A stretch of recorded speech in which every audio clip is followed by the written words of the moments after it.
Durante décadas nos robaron con corbata y credencial. Hoy quieren seguir haciéndolo desde las curules. Hay algo que los noticieros no están contando, no como debería contarse. 16 horas, más de 130 reservas presentadas artículo por artículo, insultos desde la tribuna, cubetas de chapopote derramadas como símbolo de la desesperación de quienes sabían que iban a perder.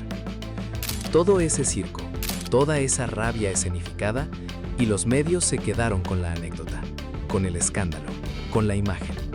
Pero la imagen no es la historia. La historia es lo que ocurrió debajo de esa imagen.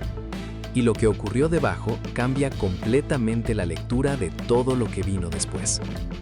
Ojo con esto, porque aquí está el nudo de todo. Lo que define esta reforma no son los gritos, no son los insultos, no es el caos que la oposición fabricó para la Cámara. Lo que define esta reforma es una traición cometida por quienes menos podían permitírsela. Y esa traición terminó siendo el error más costoso que cometieron los enemigos de este proceso. Para entenderlo, hay que empezar por el final, porque el final es lo que lo explica todo. El 8 de abril, después de 16 horas de debate, llegó la votación. 377 votos a favor. 377. Eso no es una mayoría, eso es una demolición. Y 24 horas después, 17 congresos estatales ratificaron la reforma. Baja California, Ciudad de México, Chiapas, Guerrero, Oaxaca, Puebla, Veracruz, Tabasco, Sinaloa, Michoacán, Yucatán, Quintana Roo, Hidalgo, Colima, Campeche, Baja California Sur, Tlaxcala. La mayoría por unanimidad. Ya es ley constitucional. Ya no se puede revertir. Pero para entender por qué ese número importa tanto, hay que regresar al 11 de marzo de 2026, porque ahí es donde empieza la historia real. Ese día llegó la primera votación, el Plan A de la reforma electoral de Claudia Sheinbaum, una propuesta que eliminaba a los diputados plurinominales, esos que los partidos colocan en listas cerradas sin que el ciudadano los vote directamente, que recortaba el financiamiento de los partidos, que reducía el peso del Partido Verde y el PT dentro del propio Congreso. 259 votos a favor, 234 en contra, una abstención. No alcanzó la mayoría calificada de 334 votos que requiere una reforma constitucional. El Plan A cayó, y la oposición salió a celebrar como si hubiera ganado la guerra. Alejandro Moreno habló de derrota monumental. Ricardo Anaya festejó desde el PAN. Clemente Castañeda de Movimiento Ciudadano se congratuló públicamente. La narrativa en todos los medios era idéntica. El gobierno perdió. La reforma está muerta, Morena fracasó.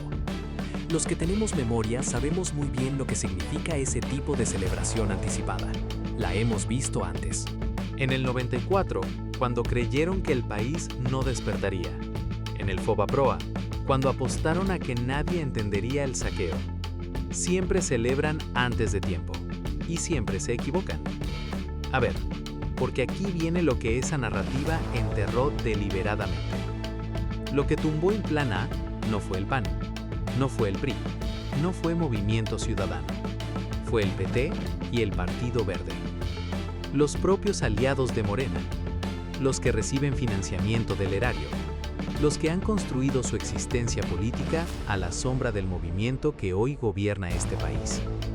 Mira, lo digo sin rodeos, eso no es una diferencia de criterio legislativo, eso es una puñalada calculada. Y la pregunta que nadie en los medios se ha atrevido a hacer con la claridad que merece es esta. ¿A quién le servía que el Plan A cayera?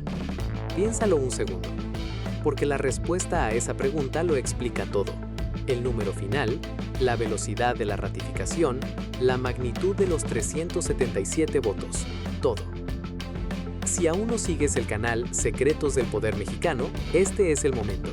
Cada semana traemos análisis como este, que no encontrarás en los medios tradicionales. Pero hay algo más que necesitan saber antes de llegar ahí. Los que se llenan los bolsillos con el financiamiento público mientras se dicen parte del mismo proyecto de transformación. Esos votaron en contra de la reforma que su propia presidenta aliada había diseñado. Eso no fue una diferencia de criterio, fue una traición con nombre y apellido.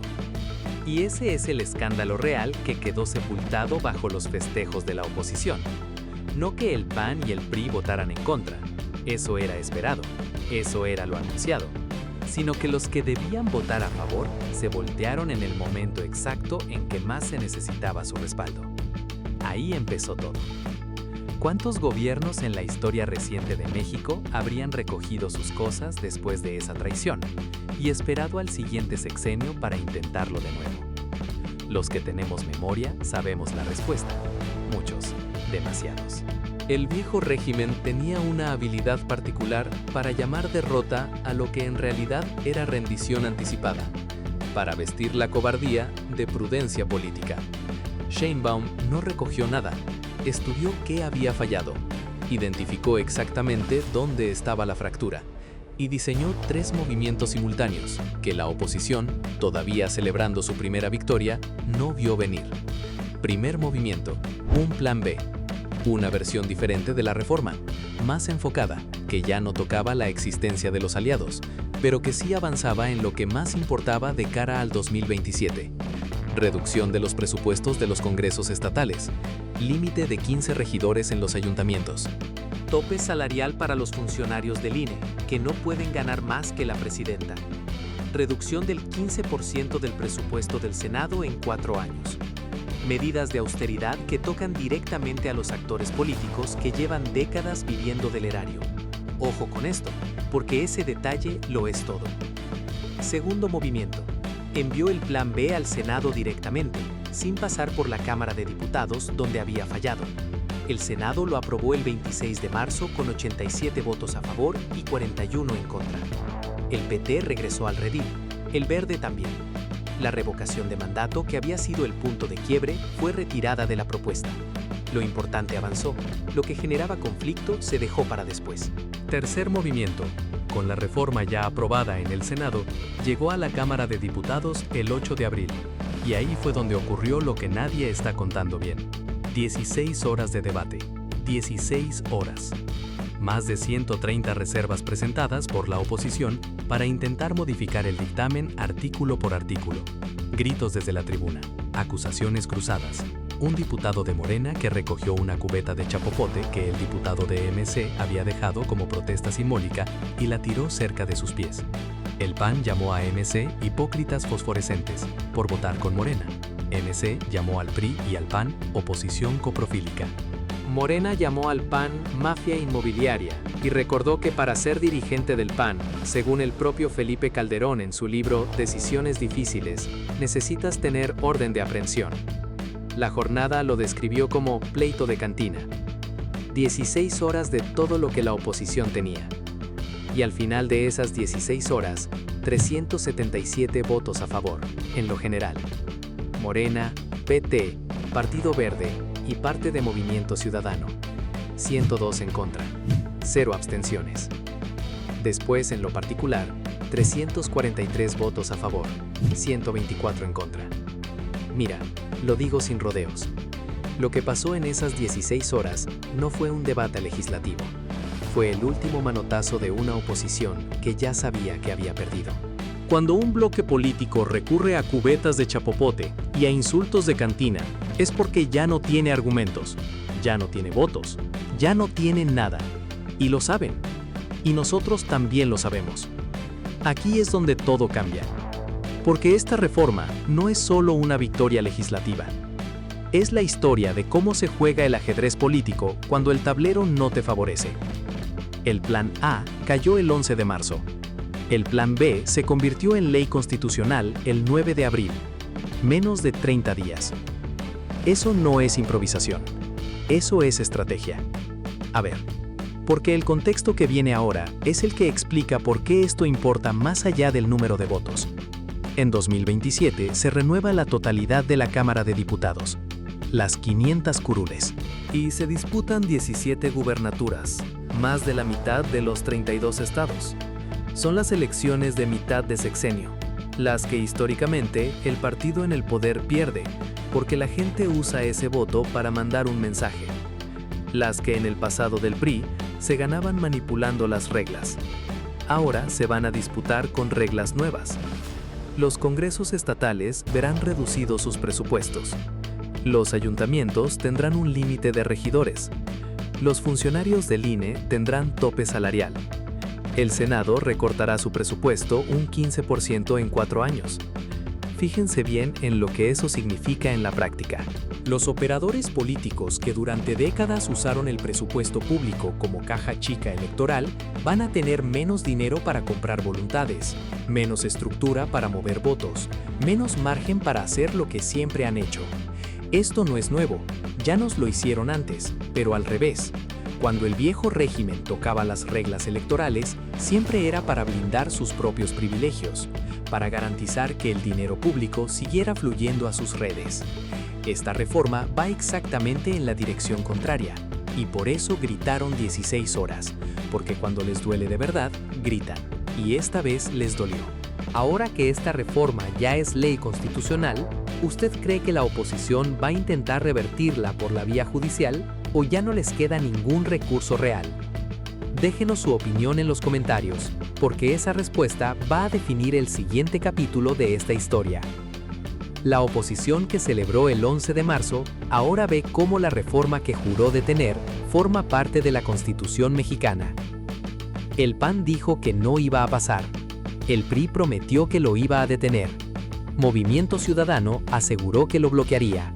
El PT y el Verde intentaron sabotearlo desde adentro. Y de todas formas pasó. La historia ya los está juzgando. No con discursos, con votos, con fechas. Con una constitución que hoy dice lo que ellos juraron que nunca diría. El viejo régimen no vuelve. No porque no lo intente, sino porque México ya despertó. Pero hay algo que no se ha dicho todavía. Algo que los analistas de los grandes medios están pasando por alto deliberadamente. Esta reforma no ocurre en el vacío. Ocurre en un momento en que América Latina entera está mirando a México como referencia, como espejo, como advertencia o como esperanza, dependiendo desde dónde se mire. En Chile intentaron una reforma constitucional, y la derecha la tumbó 2 veces. En Colombia, Petro ha chocado contra un Congreso que le bloquea cada movimiento. En Argentina, Milei desmantela lo que tardaron décadas en construir. Y en México, en cambio, la Cuarta Transformación acaba de inscribir en la Constitución una reforma que le quita dinero al poder y se lo devuelve a la democracia. Eso tiene un peso que va mucho más allá de nuestras fronteras. Los que tenemos memoria sabemos muy bien que no siempre fue así. Hubo un tiempo en que México exportaba el modelo del partido único. El PRI fue durante décadas el ejemplo que otros regímenes latinoamericanos copiaban para mantenerse en el poder. La maquinaria corporativa, el control sindical, el presupuesto convertido en instrumento electoral. Lo copiaron en Venezuela, lo copiaron en Nicaragua, lo copiaron en varios rincones del continente. Y ahora México está exportando otra cosa. Está exportando la imagen de un Estado que se reforma a sí mismo desde adentro, sin golpe, sin ruptura violenta, con votos y con constitución. Eso incomoda a Washington tanto como a las cámaras empresariales que financiaron las campañas de quienes gritaron 16 horas en el Congreso. Porque un México soberano que funciona es más peligroso para ciertos intereses que un México en crisis que pide rescates. Y aquí viene lo que nadie está contando con claridad.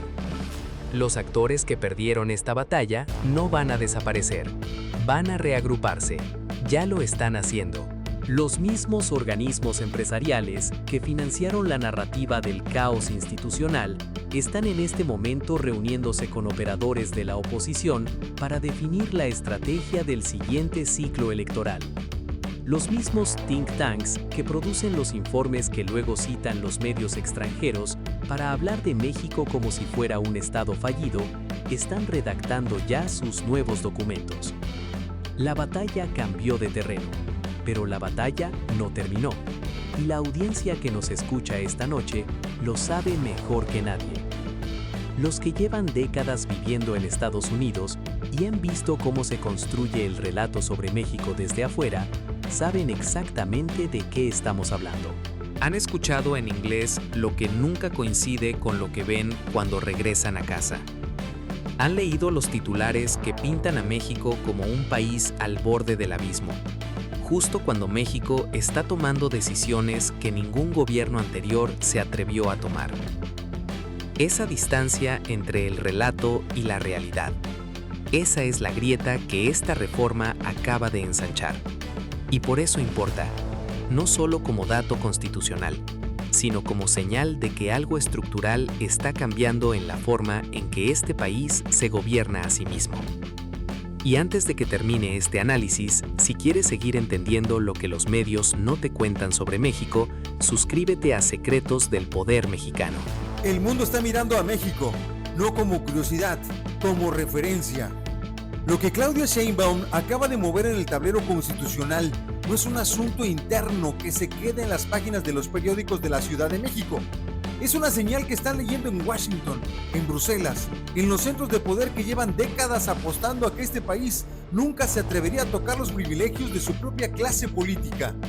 Y ustedes, los que están del otro lado de la frontera, los que construyeron su vida lejos, pero nunca dejaron de ser mexicanos, quiero que sepan algo.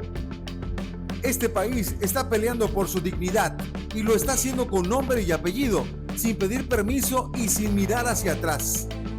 Cuéntenme en los comentarios, ¿creen que la oposición va a lograr revertir esta reforma antes de las elecciones? ¿O ya perdió esa batalla para siempre? Si quieren seguir con este nivel de análisis cada semana, suscríbanse a Secretos del Poder Mexicano, porque esto apenas empieza.